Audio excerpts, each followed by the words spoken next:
तो अब हम लोग पढ़ेंगे आज क्लास 10 चैप्टर 2 सिविक्स फेडरलिज्म का लैंग्वेज पॉलिसी। आज हम लोग पढ़ने वाले हैं लैंग्वेज पॉलिसी। ठीक है, लैंग्वेज पॉलिसी के बारे में आज हम लोग पढ़ते हैं। तो इसके बारे में ये लिखता है, second test of Indian federation is the. पहला टेस्ट क्या था कि स्टेट बनाना, लैंग्वेज बेसिस पे स्टेट को बनाना। दूसरा प्रॉब्लम क्या हो रहा था, दूसरा टेस्ट था या प्रॉब्लम था बोलिए, कि Indian federation is the language policy. Language India का क्या होगा, क्योंकि इंडिया में बहुत सारे लोगों के, बहुत सारे भाषा के लोग, भाषा बोलने वाले लोग रहते हैं। तो इंडिया का लैंग्वेज क्या होगा, ऑफिशियल लैंग्वेज क्या होगा, ये सवाल था। Our constitution did not give the status of national language to any one language. हम लोग हमारे देश में, जैसे कि हर देश में बोला जाता है कि वहाँ का ऑफिशियल लैंग्वेज होता है या नेशनल लैंग्वेज होता है, इंडिया में कोई भी ऐसा नेशनल लैंग्वेज नहीं है। Hindi was identified as the official language. मतलब हिंदी को क्या कहा गया, हिंदी को बोल दिया गया कि ये ऑफिशियल लैंग्वेज है। ये इंडिया के किसी भी पार्ट में हिंदी में हिंदी को ऑफिशियल लैंग्वेज के रूप में यूज किया जाएगा। आप उसके साथ कोई और भी भाषा यूज कर सकते हैं, आप मराठी में भी लिख सकते हैं, गुजराती में भी लिख सकते हैं, आप लिखिए, लेकिन आपको उसके साथ में हिंदी में भी वही चीज को लिखना होगा। But Hindi is the mother tongue of only about 40% Indians. बोल रहा है इंडिया में कितने परसेंट लोग हिंदी बोलते हैं, मात्र 40%। टोटल पॉपुलेशन का 40% लोग जो है हिंदी बोलता है, बाकी सब जो है 60% अलग अलग भाषाएं बोलते हैं। दिया है there are Hindi there are 21 other languages recognised as scheduled language by the constitution. मतलब हिंदी के साथ साथ 21 और भाषाओं को इंडिया में क्या किया, शेड्यूल्ड लैंग्वेज बनाया गया, शेड्यूल्ड लैंग्वेज बनाया गया कॉन्स्टिट्यूशन में। उसको मतलब सेव कर दिया गया। मतलब हिंदी के अलावा 21 और भाषा को, हिंदी को लेके 22, टोटल 22 भाषा को कॉन्स्टिट्यूशन में जगह दिया गया, कॉन्स्टिट्यूशन में उसको सेव किया गया है, प्रोटेक्ट किया गया कि ये भाषा होगा। उसके बाद लिखा है, candidate in an examination conduct for the central government position में option to take the examination in any these language. बोल रहा है सेंट्रल गवर्नमेंट के द्वारा अगर कोई एग्जाम होता है और कैंडिडेट के तब फिर कैंडिडेट के पास इन 22 भाषाओं में से कोई भी एक भाषा में एग्जाम देने के लिए उसके पास ऑप्शन रहता है। वो चाहे तो उन 22 भाषाओं में, जैसे मान लेते हैं यूपीएससी का एग्जाम हो रहा है, तो यूपीएससी के एग्जाम में आपसे पूछा जाता है फॉर्म भरने समय कि 22 भाषा में से आप किस भाषा में एग्जाम देना चाहते हैं। ठीक है, उसके बाद दिया है कि states to have their own official language. States, हर स्टेट का भी अपना ऑफिशियल लैंग्वेज होता है, सही बात है।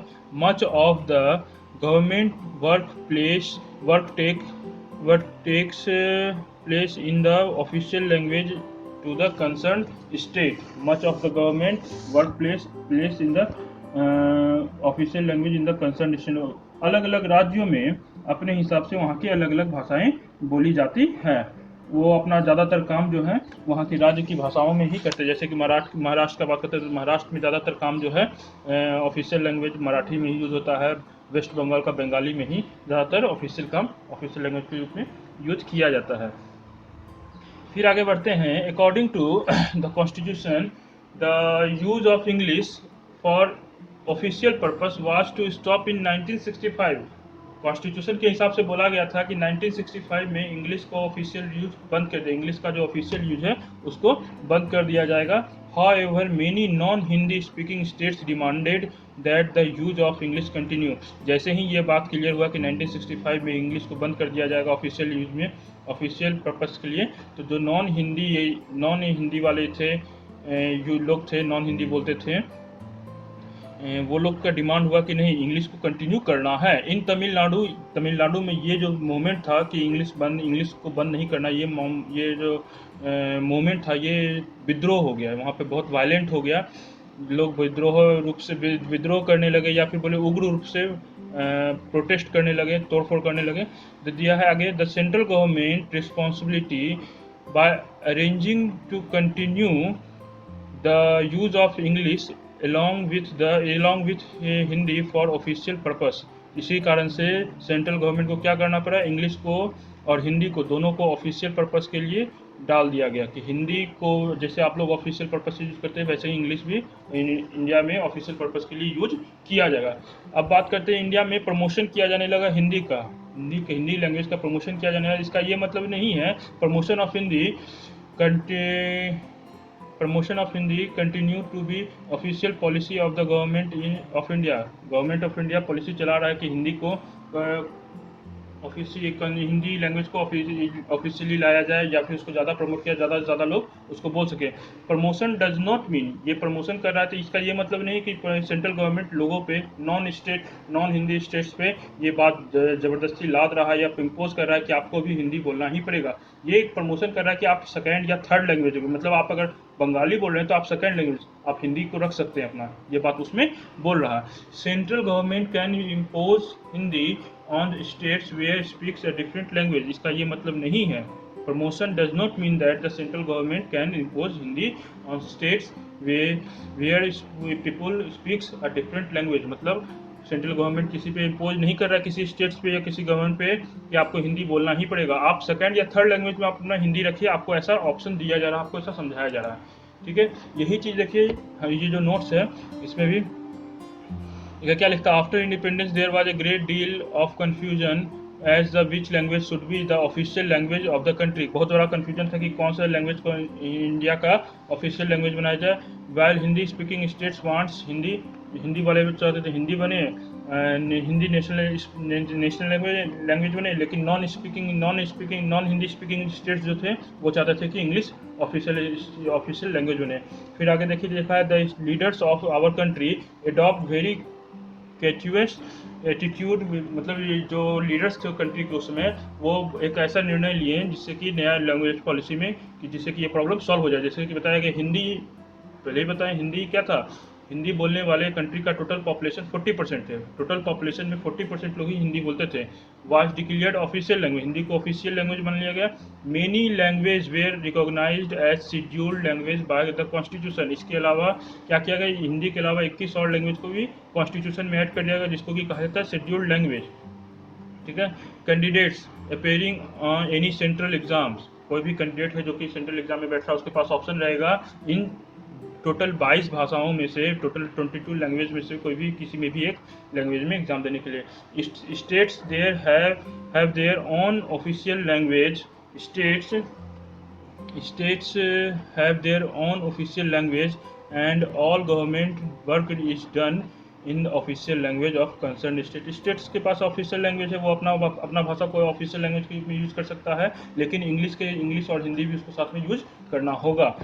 Such kind of arrangement has helped preserving the culture of many linguistic groups and has maintained the diversity of the country। यहाँ पे क्या बोल रहा है, ऐसा जो किया गया अरेंजमेंट, इसके कारण बहुत सारा कल्चर जो था कंट्री में, जो कल्चर था बहुत सारे कल्चर को बचा लिया गया, बहुत सारे अलग अलग भाषा बोलने वाले लोगों का जो कल्चर था उनको बचा लिया गया, मेंटेन कर लिया गया, और इस तरह से कंट्री में डाइवर्सिटी होते हुए भी डाइवर्सिटी को मेंटेन रखा गया। अब देखिए सेंट्रल स्टेट रिलेशन में नेक्स्ट टॉपिक है सेंट्रल स्टेट में, इसमें कहता है यहाँ से हम लोग देखते हैं, after independence there were only few parties which form government at the central and the state level. when rivals parties formed the government at the central state levels, the central government tried to misuse its power by dismissing the state governments. This weakened the federal spirit of our constitution। यहाँ पे देखिए लिखता है after independence there were few parties which form government at the centre at the state level. आज़ादी के बाद देखा गया कि एक ही पार्टी जो था वो सेंट्रल लेवल पे भी था और स्टेट लेवल पे भी बहुत जगह काम कर रहा था। When the rival party form the government, अगर कोई दूसरा पार्टी सेंट्रल गवर्नमेंट में कोई पार्टी है, जैसे सेंट्रल गवर्नमेंट में मान लेते कांग्रेस है और राइवल गवर्नमेंट जो है जैसे कि बीजेपी है बिहार में या उत्तर प्रदेश में, तो वो क्या करता था सेंट्रल गवर्नमेंट कांग्रेस, ये हम सिर्फ बोल रहे हैं, हम ऐसा कोई आप लोग उसको एग्जाम्पल दे रहे हैं एक एग्जाम्पल के तौर पे। तो यहाँ पे दिया सेंट्रल गवर्नमेंट क्या करता था, अपने पावर का मिसयूज करके वहाँ के स्टेट गवर्नमेंट को डिसमिस कर देता था। दिस वीकेंड, जिसके कारण क्या होता था, फेडरलिज्म का जो स्पिरिट था, जिस बेसिस पे फेडरलिज्म बैठा हुआ था, वो खत्म हो जाता था, उसका कोई वैल्यू ही नहीं रहता था। However the condition improved after 1990 when many religion regional parties emerge in different state. ऐसा ये कंडीशन जो था, फर्स्ट पॉइंट में जो कंडीशन बताया, ये कंडीशन कब बेटर हुआ? ये बेटर हुआ 1990 में, 1990 में ये कंडीशन बेटर हुआ जब बहुत सारा रीजनल पार्टी जो था डिफरेंट स्टेट्स में आना शुरू हो गया। हर स्टेट्स में अपना अपना लोकल पार्टी बनना शुरू हो गया। This also marked the beginning of the coalition government. ये स्टार्ट था कोलिशन गवर्नमेंट। कोलिशन गवर्नमेंट क्या था? जब दो टू और more parties form the government at the centre in the absence of clear majority. जब बहुमत पास, जब लोग अपना, कोई एक पार्टी अपना मेजोरिटी प्रूफ नहीं कर पाता है तो दो तीन पार्टी आपस में मिलके अपना मेजोरिटी प्रूफ करता है और कोलिशन गवर्नमेंट, गठबंधन की सरकार बनाता है। इसको कहते हैं coalition government. This led to the new era of power sharing and respecting the independent working of the states in government. बोल रहा है इस ऐसा करने से, कोलिशन गवर्नमेंट होने से क्या हो गया कि पावर शेयरिंग का एक और पार्ट नया बना, एक नया नया नया बोल सकते हैं नया टाइप बना या नया रूप दिखने के लिए मिला, जिसमें क्या था कि पावर जो है अलग अलग पार्टीज, अलग अलग कोलिशन गवर्नमेंट की क्या होता है कि एक ही पार्टी नहीं होता है, दो तीन पार्टी मिलकर कोलिशन गवर्नमेंट बनाता है या दो पार्टी, तो दोनों पार्टी मिलकर पावर को शेयर कर रहा है आपस में। ये पावर शेयरिंग का एक एग्जांपल है, बहुत अच्छा एग्जांपल बोला, एक नया चीज है। Thus the principle of power sharing has become more effective today than it was earlier years after independence. बोल रहा है कि इंडिपेंडेंस, आज़ादी के समय में हम लोग जो देखे थे, आज़ादी के समय में जो हम लोग देखे थे फेडरलिज्म का बात, वो आज के समय में बदल चुका है, वो बहुत ही बदल चुका है। देखिए अब आपको हम बुक में से कुछ बता देते हैं। बुक में यही सब चीज़ बुक में भी था, इसलिए मैं वहाँ से पढ़ा दिए, लेकिन यहाँ पे हम अंडरलाइन इसको कर देते ताकि आपको भी आराम होगा। How the constitutional arrangement for sharing depends on the extent ruling party leaders following these arrangements.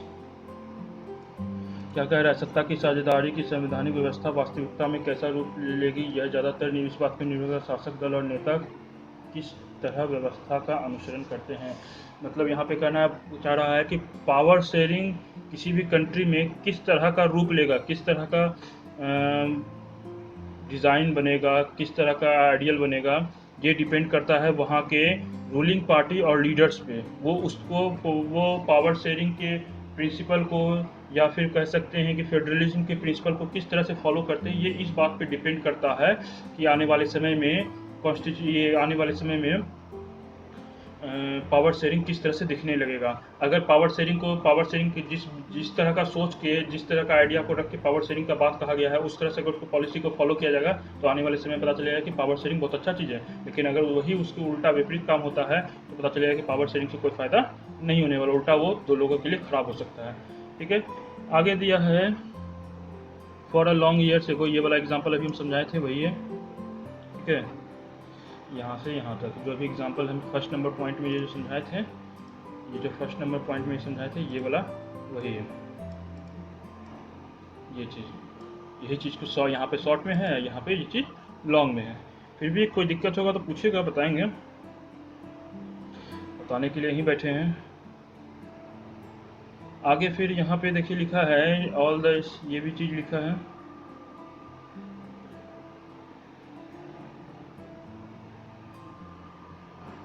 Coalition government के बारे में दिया है, गठबंधन वाली सरकार के बारे में दिया है। ठीक है, आगे देखिए फिर यहाँ पे दिया है दिस टेंड वाज, यहाँ पे एक चीज़ जो नया था जो कि उस पॉइंट में नहीं है वहाँ पे, उसको हम यहाँ कहते हैं support by the major judgement of Supreme Court that made the it difficult to the central government to dismiss the state government in an abortive manner.